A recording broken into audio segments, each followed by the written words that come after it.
And we're back. What's good, everybody? Happy Wednesday.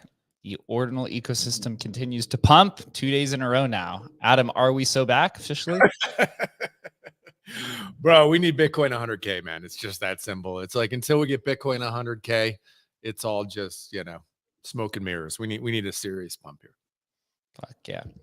Chris, if you want to invite Shaf to the stage, I think I'm getting rugged slightly, so I'm not able to. Yeah, it's been rugged a couple times. I've tried to invite him up. But Shaf, you may need to leave and then come back in. I've invited you, but raise your hand too, but you might need to leave and come back in if it's not working for you.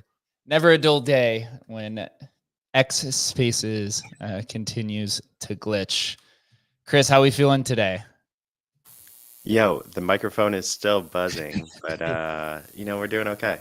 We're doing okay. Pretty excited for this convo. Had a good talk yesterday too. So feels like the Ordinals kind of industry ecosystem's kind of rebounding. It started the year pretty hot, and it looks like it's going to end the year pretty hot. So looking forward to it. Yeah, that Sol ETH or the Sol BTC barbell seems to continue. Two of the top conferences, it seems like, as well, was Bitcoin Nashville and Breakpoint. Breakpoint looked like a Apple product release, quite honestly. I was getting a little bit of FOMO. Totally, I usually don't get FOMO from conferences. Excited for this conversation. I reached out to Oviato, which is formerly known as Ordinals. I came across this team over the summer when there was a Magic Eden announcement that they were partnering with this company. And then I looked into it, and they were creating a Ordinal studio. And it reminded me of the OpenSea studio, which the Ordinal community definitely needs because it lacks a ton of automation, and it is not easy to do this kind of stuff. It was really like the early crypto days. I mean, I saw Billy from Dogecoin tweeting earlier how back when he created Bell's Coin and Dogecoin, you couldn't literally just deploy a contract. It's like it actually took a bunch of work. Totally. It was the same with like NFTs in 2021, where you actually had to find a developer and create a contract and do all the fun stuff. Now it's all kind of automated. Feels like we're in that stage with Ordinals right now. Totally. And Oviato is definitely seeing it. So I don't know which one of you wants to go first between Shaf or whoever's behind the account, but GM, and welcome to the stage. GM, this is a Teflon behind out. I'll definitely let Shaf go first, see if he's having issues. It looks like he's hopping around, but yeah, it's awesome week in the Ordinal space, and it's awesome to be cooking what we're cooking with Oviato, that's for sure. But I'll let Shaf take it away. What's good, Shaf? You here? I do see you jumping around. I know my stuff is kind of glitching as well, but you're muted if you don't know. You may need to leave, come back either on your computer or on your phone if you're having trouble. Best even go ahead and like turn off your phone and restart it. Sometimes that's needed. I literally do that all the time, to be honest. Yeah. Totally. I mean, to your point, Jake, the idea of like, I think about it as like democratizing launching products. And so when we think about NFTs, that was a big deal in 21 when that finally got sorted out. And some people don't like it, like this idea of democratizing or making it easy to launch collections, because obviously when you get basically a whole lot more people launching stuff, you get a decrease in quality, like no doubt about that. And I had this conversation recently in kind of the meme coin space where I had people literally telling me, oh, it sucks now because, you can launch 20,000 meme coins a day on Pump Top Fun. And I'm like, but isn't that the whole point? Like, why are we putting up walls and gatekeeping? It shouldn't be that way. We should let the cream rise based on, creative people or founders or whoever can make it better, right? Rather than putting up this barrier. I mean, these people literally wanted like some sort of like scheme where we only allow certain ones to launch. And I'm like, that is not, first of all, it's not crypto ethos, right? And secondly, it's like, this is the free market. We want free market capitalism, free market competition. And this is the best way to make it happen.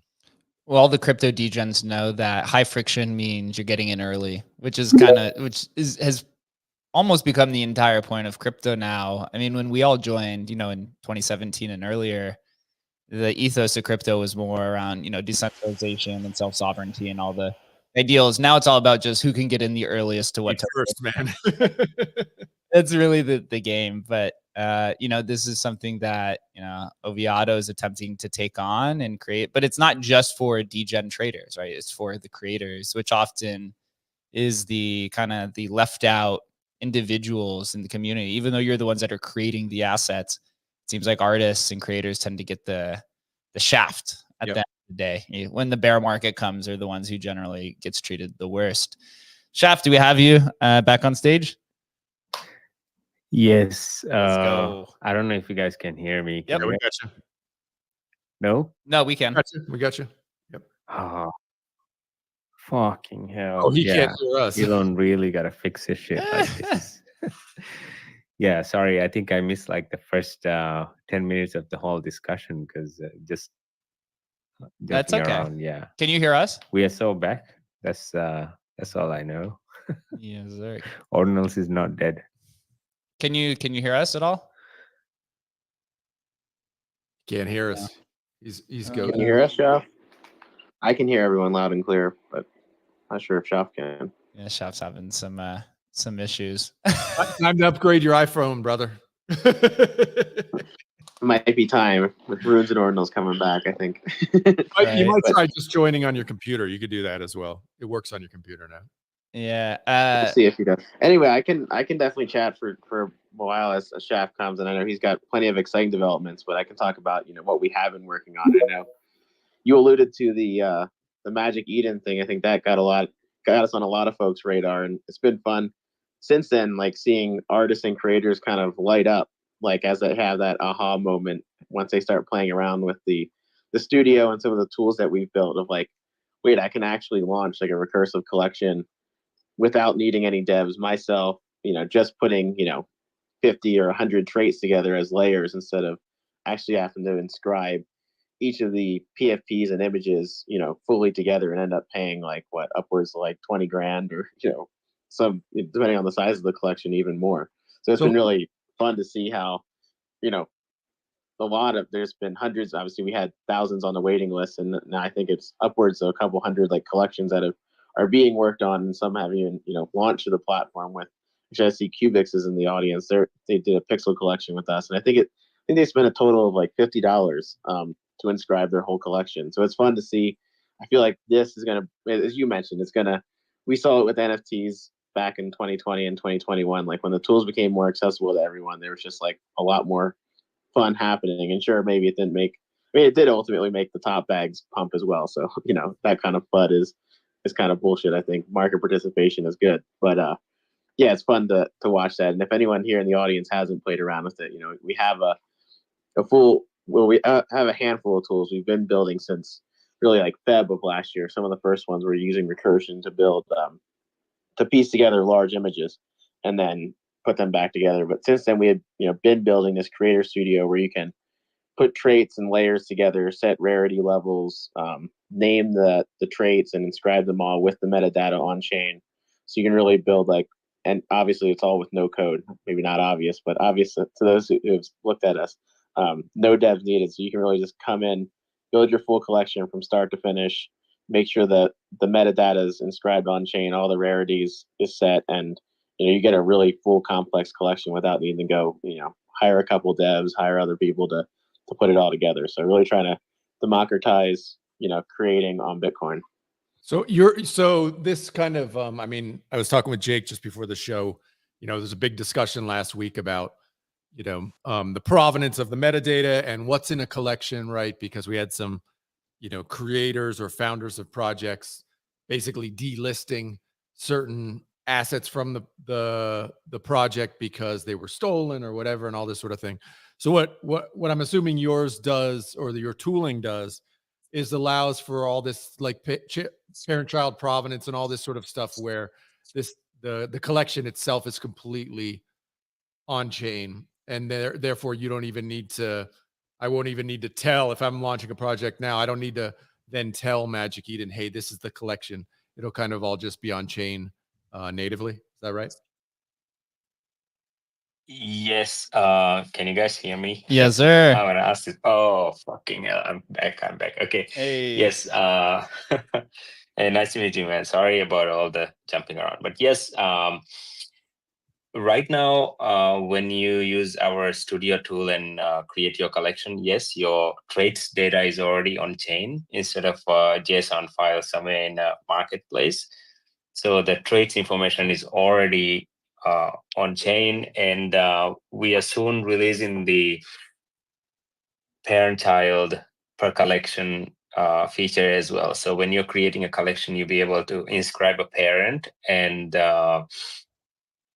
all your traits and all the pieces that are being created with the collection will be basically children of a parent. So you don't need to depend on a JSON file or some listing that anybody can go in and just delete stuff in a marketplace to really identify a collection. Yes, so the parent-child is actually coming very soon, but we already have on-chain metadata in terms of traits information if you use our tools. Yeah.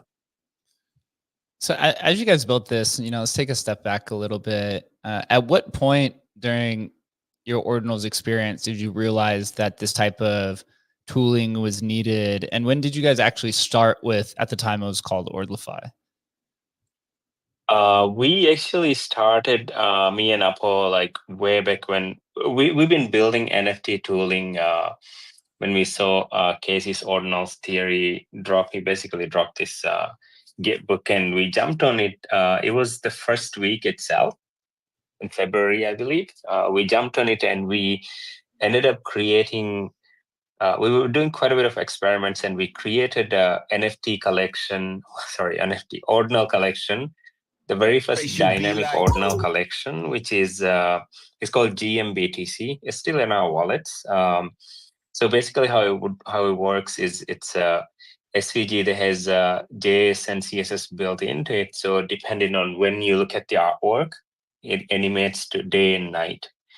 So this is like pre-recursions and pre-everything. And we've basically been building, just experimenting and building different tools, seeing what really is the thing that the market needs. And when we were working on NFT tooling, it was actually fairly easy compared to building stuff on Ordinals, because Bitcoin obviously comes with a lot of limitations and things, and we have to walk around it. And especially if you want to do anything with recursions, it's just quite hard. So this we seriously got into it on, I think, when we released the Canva, right now what we call Canvas tool, which is a tool you can drag and drop an image as large as 50, 60 megabytes and inscribe it as an ordinal.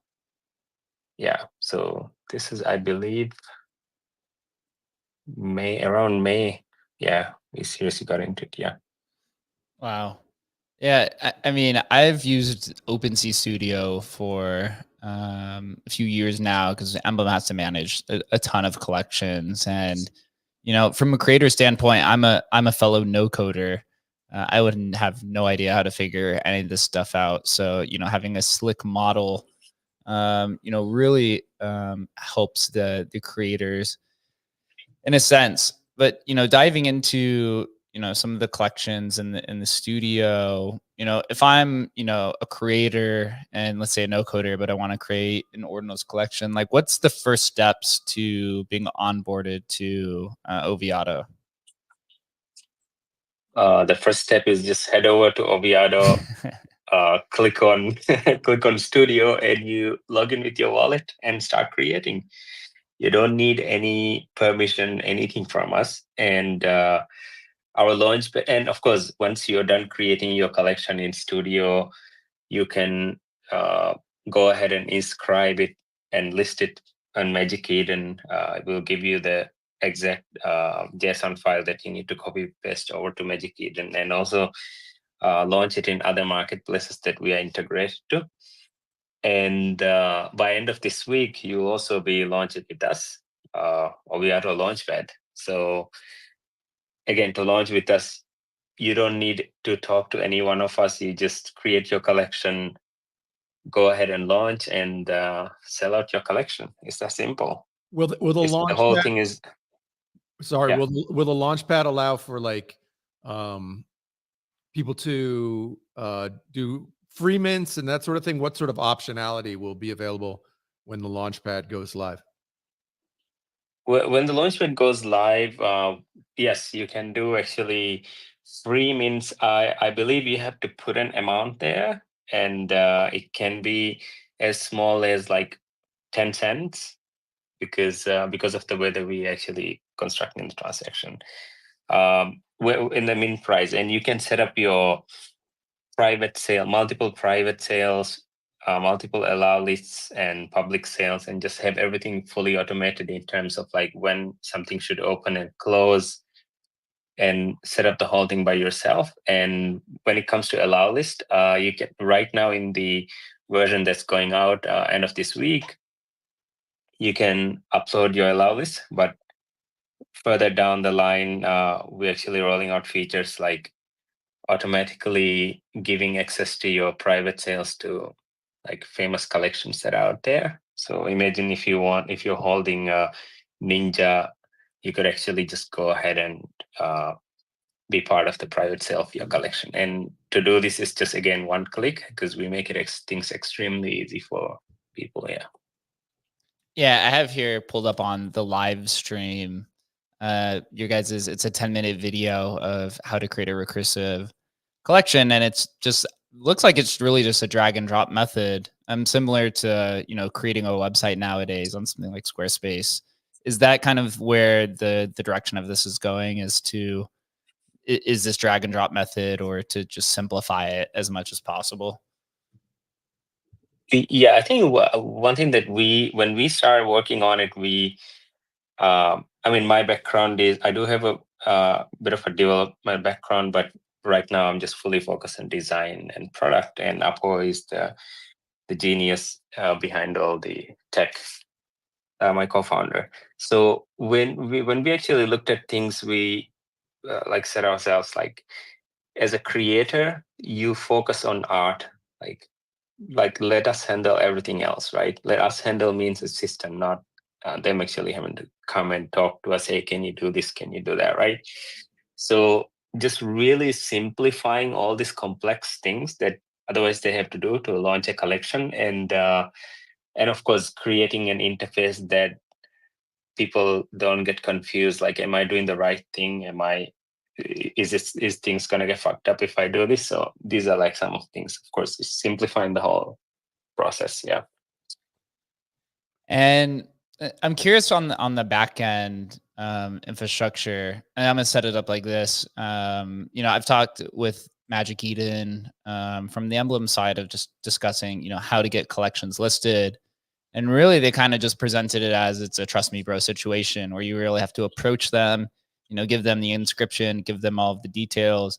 But from what I've read through the announcement, this process is automated somehow. How is that possible? Or how did that? And then how did you negotiate with Magic Eden to get this to get that partnership going?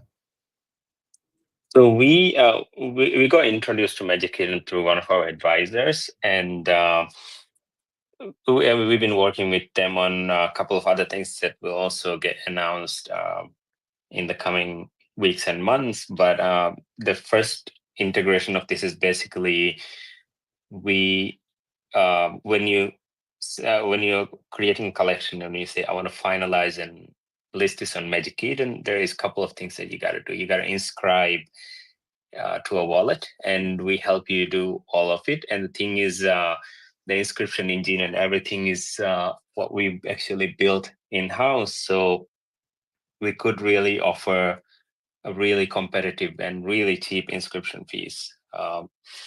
And then once you are ready, we basically give you a JSON file that you can copy paste over to Magic Eden. And our partnership with Magic Eden is that if a creator comes through us, the creator gets priority approval right now. But yeah, integration with API and things, these are things that are in the pipeline, of course.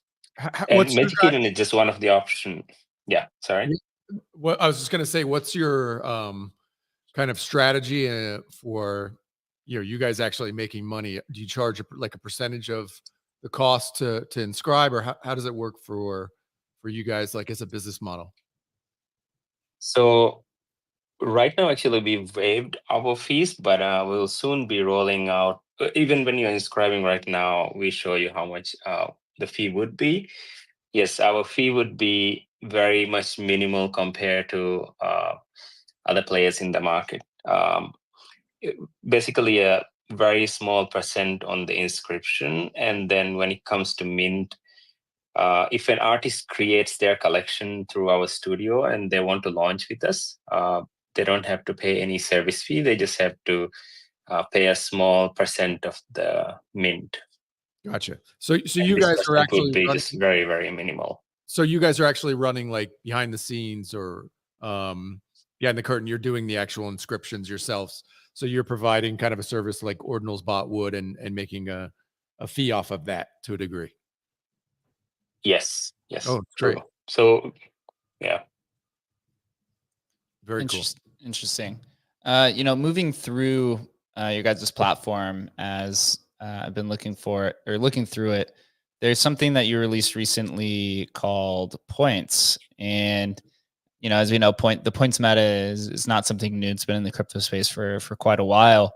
The novel feature that I've seen here is called the spin wheel. I'd like to just dive into, what's the point system? How do creators get points, and what does that actually lead to? Oh, the point system is this is just something we wanted to. I mean, we had this sort of a very first version of a point system a couple of months ago. For referrals, you basically get points within our platform. And what we've done is we've expanded this into other things like following us on Twitter. And there's a couple more things that are also coming, like for creating collection, inscription, and all of these things, you basically get points. And the spin the wheel is just a thing, like a fun thing that we created where people can, I mean, we're all degens at heart, right? So people can actually make more points or lose points. And one of the interesting things inside the wheel is actually our very first collection that we created in studio. It's a 420 piece collection. It's still in our wallet. So we basically getting the users to win the collection by spinning the wheel. So yeah, it's just a way for people to accumulate the points. Yeah. And have you announced, or are you privy to say what the points lead to? Is it something like a rune or a BRC20, or we keep that a mystery? I think this is something we'll just have to wait and see. Yeah, no problem. I guess just overall looking at the Ordinal ecosystem,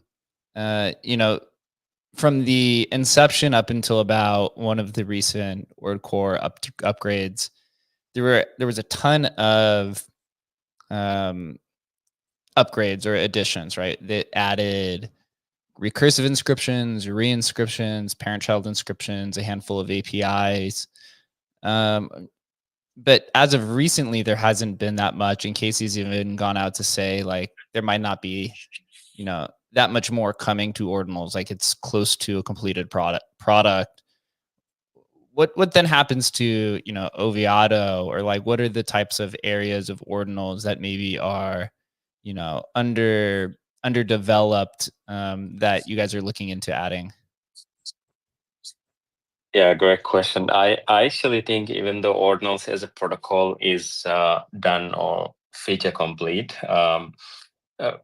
there is still a lot of things that are possible in Ordinals, and that really hasn't had momentum in the space because it's just, again, extremely hard to do, right? So if you look at a reveal mechanism, like back in the NFT days, I remember like whenever like we ape into any of the NFT collections, the one thing that we all wait for is the reveal, right? Did I get like a shitty piece, or did I get this like a super rare piece? I always end up getting like the most shitty pieces, but this is something that we all like, look for. But in Ordinals, this isn't really there because there isn't really an easy way to do it. And we've been working on the on-chain reveal mechanism, which is also coming soon, where you basically, it still is very much, everything is on-chain when it comes to the reveal and the artwork and everything. So yeah, it's something that is interesting coming up in pretty short term. And then of course, a couple of things that we've already mentioned to others even last week in Ordinal Summit is creating different types of ordinals. Like animated ordinals is again something that is quite few because it's just extremely hard to do, or super expensive. So one of the things that is also coming to studio is animated ordinals that are 98% smaller than animated GIFs. So this is actually using a format that I worked on in my previous startup. It's an animation file format called Lottie. Yeah, so we're going to be rolling that out to studio as well. Yeah, there's a lot of things that we're working on, and of course, part of the reason we rebranded from Ordlify, literally it has the word ord to Oviato, is because we realized that what we are working on is something that can be expanded to way beyond Ordinals and way beyond other networks. So we're looking at other things that and playing around with some of the things that has come about. So I tell you, when I hear yeah. when I hear Oviato, all I think of is Silicon Valley and the right. Wasn't that the guy like water company? Wasn't it? Like, it just, Oh yes, yes, you get it. Okay, yeah. They, like bunch of people asked me, "Oh, why did you rebrand?" Like, why did you guys rebrand? I was like, we had to rebrand because Ordinals is not a name you can like yell out during sex, but Oviato is a name. And then they have like, there's two groups of people, right? One have like this really confused look, like, why is this guy talking about sex to me? And the other guy's, oh yeah, I get it. Yes. That's awesome. I think the reveal mechanism too, to that point, is really interesting. If you can pull something off, I mean, it doesn't have to necessarily be on chain, but some sort of a reveal mechanism is definitely something that's missing in the ordinal space, because that it creates this level of engagement in collections launch that I think is really, really, interesting. And yeah, I remember, there were ones, I don't know which ones I'm thinking about, like maybe the worst review of all time was like the Yetis on Ethereum, right? It was like when the art drop, it was like, holy cow, that's like literally the worst. But that creates like an interest, right?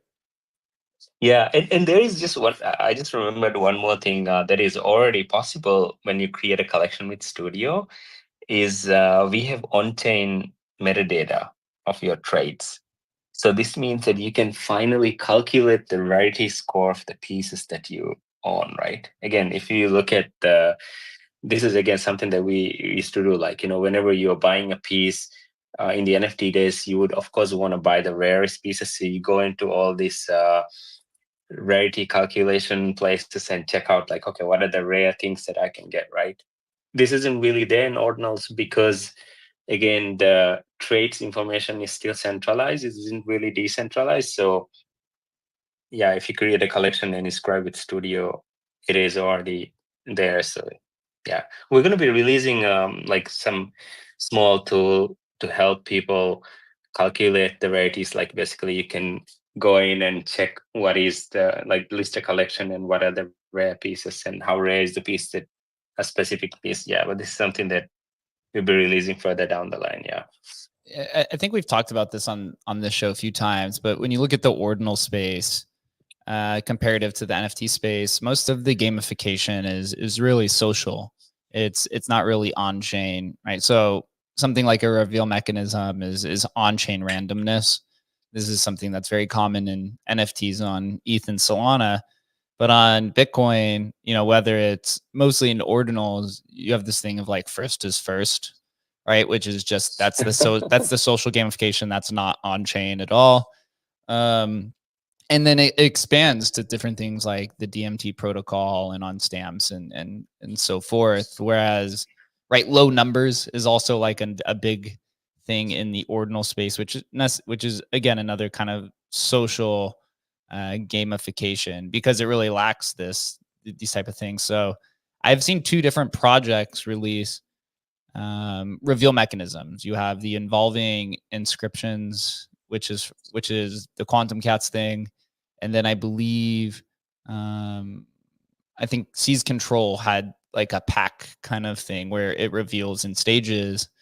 So from the Oviato, perspective, when you create this reveal mechanism, is this something that's like a custom standard essentially that then you'll allow creators who are using your product to use? Is that kind of how this goes? No, it's not a custom standard. We basically be using set endpoints, so it's nothing really new. It's just the way how you use it. So we're still using the existing tooling within Ordinals for it, and making it extremely easy with an interface. Basically, just click a button and stuff gets revealed. It's that easy. Yeah, of course you sign a transaction and a couple of things, but yeah. Got it. So going back to the conversation of, Ordinals being essentially a complete product, But what you're saying is there's a lot to do because a lot of the endpoints and things that exist in the protocol are not being utilized and can be used in creative ways. Very, very true. Because it's just, I mean, the projects that you mentioned, they had this custom build, which is time consuming and super expensive. And we want to just see how we can make it affordable and reachable for everyone else, right? Because you don't have to spend 100K to build a project to have all these features that are already existing in Ordinals. Yeah. Yeah, I remember in 2021, that was like the quote you would get when you'd reach out to a developer to create a simple NFT contract, even though nowadays it's pretty much free at this point. It's just gas fees. But expanding, beyond your rebrand and moving beyond Ordinals, have you considered different protocols on Bitcoin, whether it be counterparty or stamps or tap or, XYZ of the other dozen or so that's popped up? We've actually looked into quite a bit of those, and one thing that we have started playing around and is quite excited about is actually Opcat. And right now, the way to really play with Opcat is Fractal. So this is something that we are actually looking into because there is some. I believe Fractals is a pretty short-term thing. Again, this is my personal opinion. I'm sure there are people who won't like this, but the way I see it is it's a matter of time before Opcat actually comes to Bitcoin. And the best way that this is going to happen, this is going to accelerate, is because of fractals. Because when you see what is truly possible with fractals, this is actually why, it's going to be faster. So we were quite excited about actually what is already possible and what is coming up in really short term into fractals with Opcat. Very interesting. I was just going to say, we're having the Fractal guys on next Tuesday. So you guys can tune in for that one. It's going to be, I'm excited to dig in. I think in a lot of ways, we share a lot of your beliefs there that, fractals can be this like test net for what's going to come with Opcat. So it's really interesting. One question I had for you, just like on the business side, because I think it's pretty interesting. Like what we saw last cycle, maybe with OpenSea, was when OpenSea saw, like when they acquired, I guess, whatever it's called, OpenSea Pro or whatever, when they basically went out and they acquired kind of these teams that were building things that kind of plugged into their ecosystem. When you were in that discussion with Magic Eden, tell us a little bit behind the curtain. Like, was there a discussion about acquisition, or there was just this, like, tell us how it went there a little bit? Because I think it's interesting from their perspective. They obviously want people launching more Ordinals collections. So how did that kind of conversation go? I think the conversation with Magic Eden is great. Regarding did it go into acquisition? No, but we've actually had talks with some of the other marketplaces and some other parties who wanted to acquire. So we're looking into this, but we have been very much focused on really trying to build the best thing that we can build to service it. And if something like that comes up in the future, we're open to it, but right now, no. Yeah, and of course the other thing is, again, we like the things that I've mentioned that we've already shipped and we're working on. This is a really small team. It's actually a team of 4 of us. And it's been the team of 2, me and Apo, for the longest time. And recently we just had Teflon, who is also here, and also one more dev join us. Yeah. Yeah, I feel you, man. We're a team of 5, so I feel you in the category of having limited amount of resources and having to differentiate your time to not being able to differentiate time to everything, having to be really focused. I do want to go back a little bit to the OPCAT conversation, and I'm curious about it from the NFT, quote unquote NFT perspective. Yesterday we had actually an OPCAT show with the team, or I guess individual behind Script, and the conversation mostly focused around fungible tokens, utilizing OPCAT and scaling. But Oviato is focused on NFTs and non-fungible assets. So what type of things can be done in terms of, improving the current experience of non-fungible assets on Bitcoin? So one thing that we're actually quite excited about is the Cat 721, which is it's an upcoming protocol. It's again like the protocol that allows you to create basically ordinals with opcat functionalities, right? So what is possible is literally what you can dream of, right? Of course, within the confines of what is possible on Bitcoin, but with opcat, you can literally create things like, just to give an example, on-chain royalty. This is like something that we've had this. We have a version of this in NFT era, and basically marketplaces control the royalty, which ended up messing quite a bit of things, right? They play around with the royalties, pissed off a lot of artists. But again, imagine if you have a art piece that has on-chain royalty already baked in, regardless of whatever you do, like sell it on OTC or not, the royalty is still there. Yeah, I think it's just really scratching the surface, but there is a lot of things that is possible, and we're just super excited now to start jumping onto it from next week onwards, because this week we're just really focused on getting the launchpad out, and a collection that we've created to get people to experience the launchpad will also be coming in this week itself. I mean, I can't wait to have the royalty conversation on Bitcoin all over again. On-chain royalty, though, is I guess that's the holy grail, depending on, as long as it doesn't get abused again, because that's definitely what happened last time. And I think that's why everyone was so accepting of it going to zero. Yeah. There's just one thing that I'm drawing from the previous NFT season, right? Because we were able to imagine, but I'm sure there are things that we haven't really even thought of that is possible with opcat.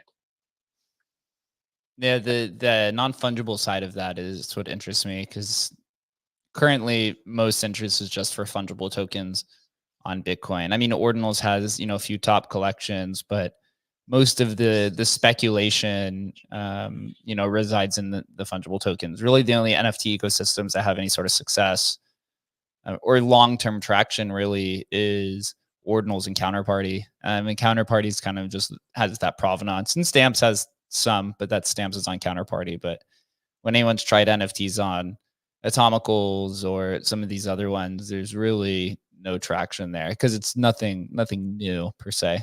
Yep.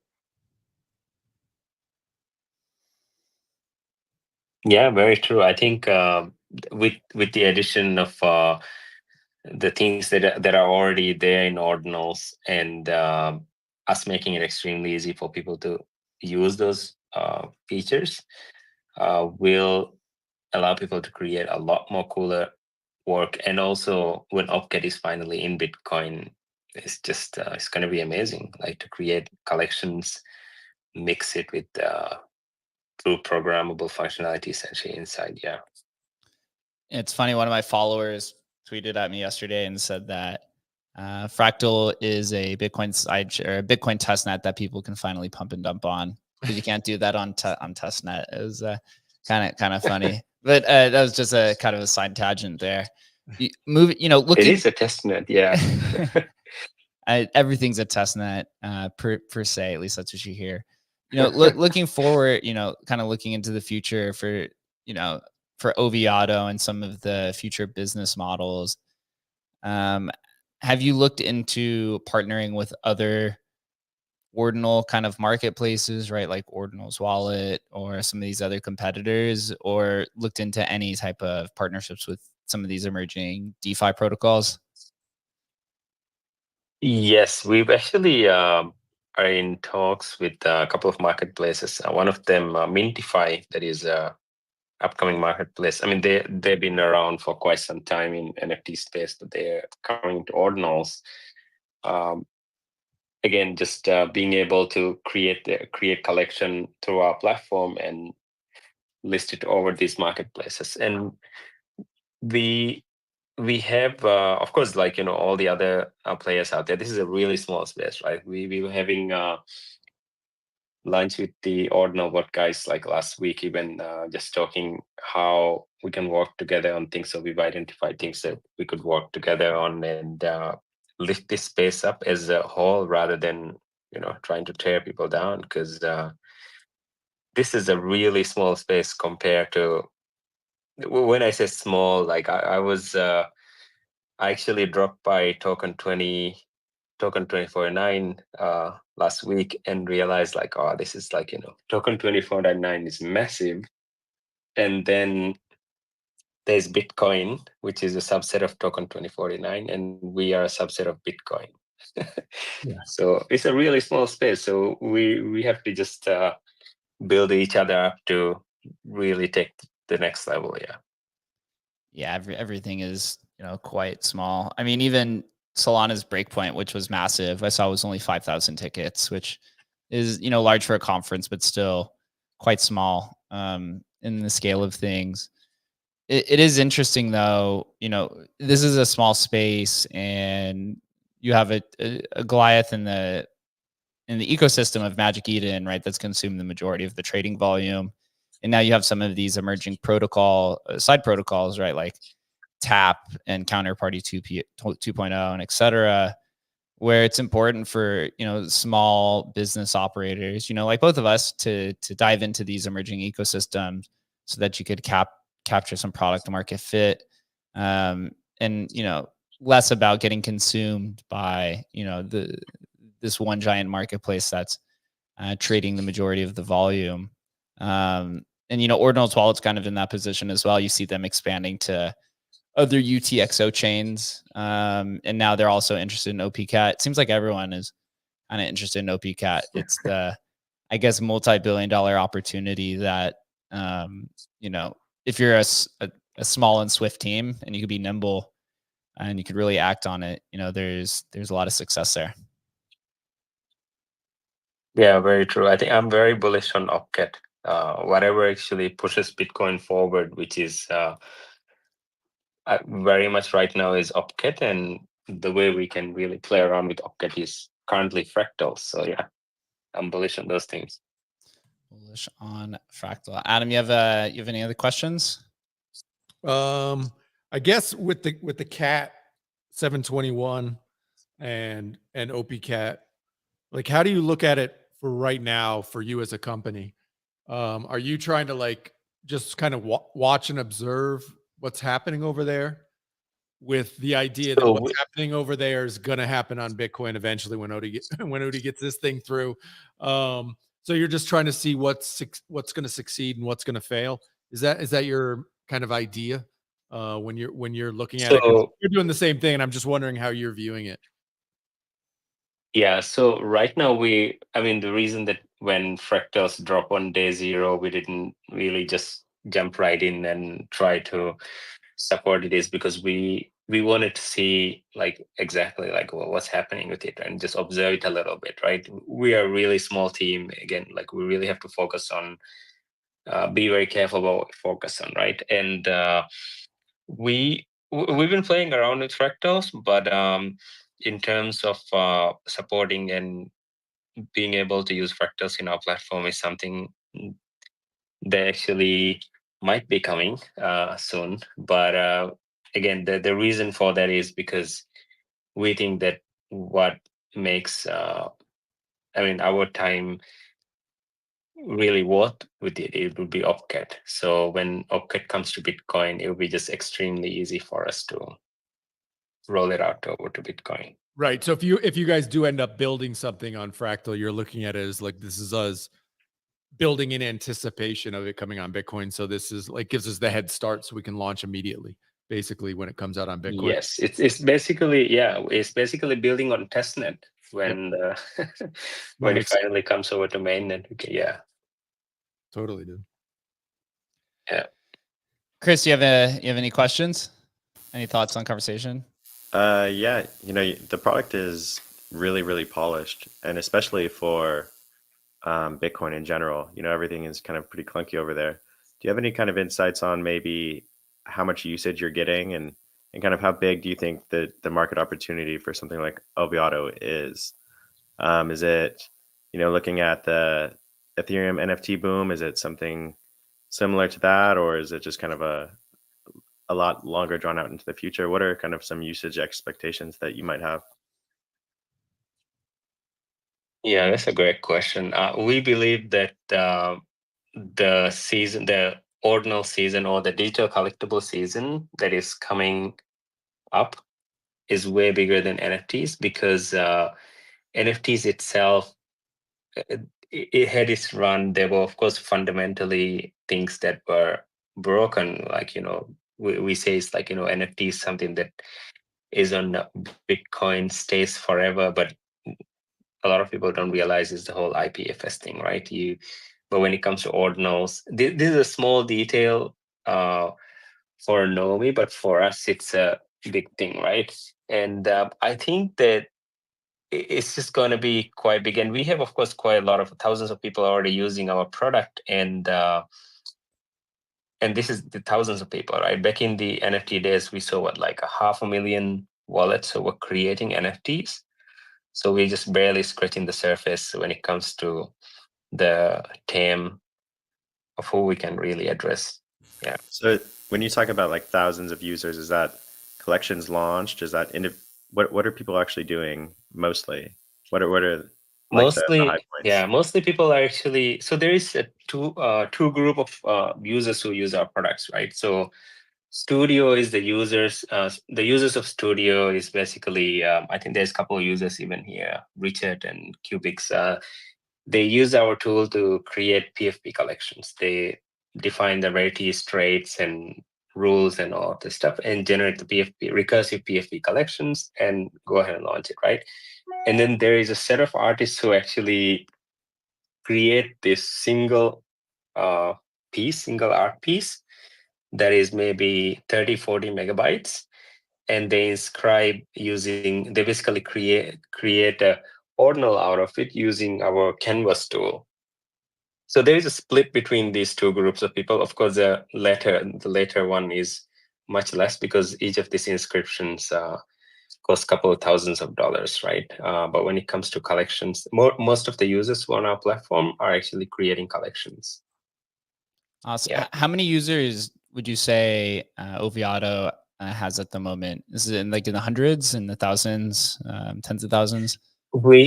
We have actually over 5,000 users on Studio right now, but that is just a very small number compared to what we can actually reach and help people out, right? So this is why we're also pushing quite big on getting people to know who we are, right? Because we've been in this space building Ordinals for quite some time, and if you compare the UI UX and the experience of using our product versus everyone else, you can see the difference, right? So I like whenever we actually show our product to somebody and they use it, they were like, wow, how come I didn't know about this before? It could have saved me thousands of dollars and many more hours. Yeah. Yeah, That's definitely like the reaction that I had when I first saw it. Do you have any details on actual collections launched? I mean, because ordinals are so clunky and this is so easy. Are you approaching teams to launch with you? Or are you maybe just focused on building and growing, when the market picks up a bit, or what's kind of your strategy, and how many collections have actually been fully launched through Oviato? I think there is, even here in the audience, there is, I believe, about 3 collections that launch with us. And we're not approaching teams to launch with us. All the traffic that we get and all the people who launch with us, these are just people who find us organically. But we've recently started working on a project just to get people to basically bring people over from other networks, namely ETH and Sol, to launch an ordinal collection. Yeah, so this is something that we've been working on. Yeah. Well, it's awesome that you guys came on the show and we got to understand the product line. There's really I haven't seen any other competitors in the space. I'm sure there may be a few more, some that will pop up once opportunities there. I mean, dude, like to Chris's point, I didn't even know until like yesterday or whenever, Jake told us you guys were coming on the show. Like, I didn't even know about it. And it's incredible. Like seeing the demo and stuff. It's like, yeah, you realize how hard it is to kind of break through the noise and get it out there. But I've seen nothing that has this kind of amazing functionality and use case. So congrats to you guys for building it. Looks awesome. Oh, thanks. Yeah, just if you want to create a collection, just go over to Oviato and start creating. And in this space, you gotta hang a token in front of somebody, or you gotta have a few winners who made a few $1 million for people to really start piling in. But no doubt that it'll happen. It's an attention game. It's an attention game as well. Appreciate you guys, both of you, for coming on. I really do wish you guys success. Yeah. We'll continue to follow. You have any final comments or anything like to share before we do wrap it up here?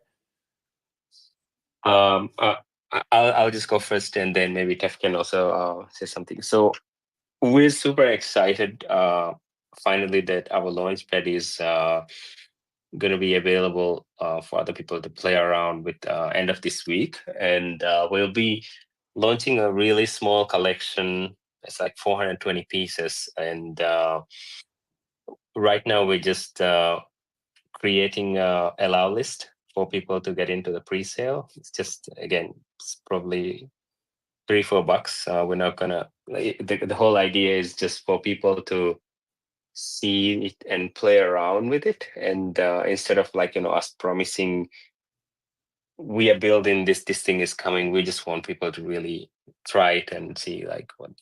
And there's of course a lot more collections lined up and a lot more that is coming to the launchpad and the other tools that we are building. Yeah, super excited. I'm actually excited that Ordinals is not dead. Yeah. Def?